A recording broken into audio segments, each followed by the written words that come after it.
Bonjour et bienvenue dans ce petit tutoriel consacré aux produits scalaires en géométrie 2D et 3D. Nous allons considérer ici deux vecteurs, V et W, qui forment un angle alpha entre leurs directions. Ces deux vecteurs sont munis d'une norme qui correspond à leur longueur, la norme de V et la norme de W. On peut projeter le vecteur V sur le vecteur W avec une projection orthogonale pour calculer ici la longueur du vecteur V le long du vecteur W. C'est sa composante collinaire à W.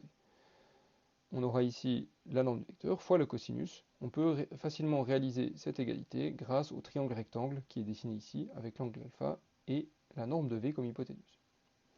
On va définir le produit scalaire comme le produit des composantes collinaires des deux vecteurs.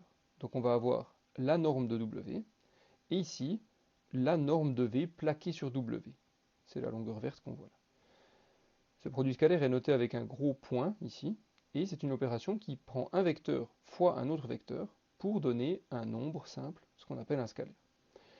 Cet outil est très utile en mathématiques notamment parce qu'il permet de définir la notion de longueur et donc d'espace métrique, mais il est aussi fort utile dans plein d'applications de sciences expérimentales, notamment en physique, où il permet de définir des notions comme le travail, par exemple. Alors, quelles sont les propriétés du produit scalaire? Pour commencer, et c'est peut-être la plus importante, quand le produit scalaire entre deux vecteurs est nul, on peut conclure que les vecteurs sont orthogonaux, et vice-versa. Cette propriété est due au fait que s'ils sont orthogonaux, alpha vaut 90 degrés et le cosinus de 90 vaut 0. Donc le produit scalaire sert comme détecteur d'orthogonalité, si on veut.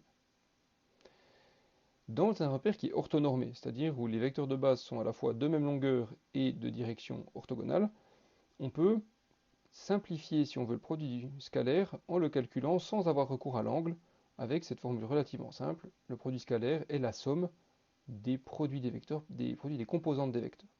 On prend la composante x de chaque vecteur, on les multiplie, plus les composantes y de chaque vecteur qu'on multiplie, et éventuellement en 3D, les composantes z de chaque vecteur qu'on va multiplier.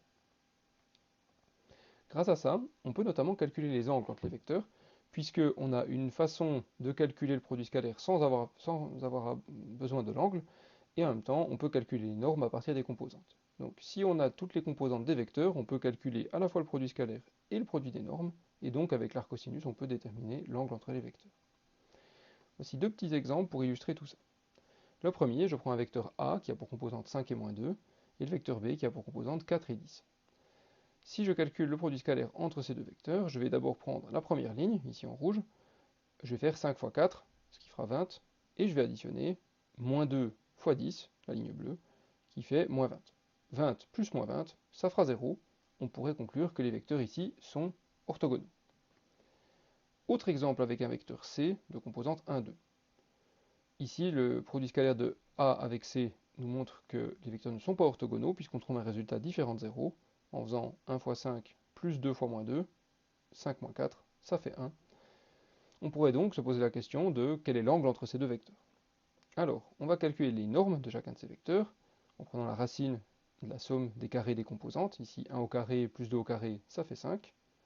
Et ici, 5 au carré plus moins 2 au carré, ça fait bien 29. On peut maintenant calculer l'angle avec l'arc cosinus du produit scalaire divisé par le produit des normes.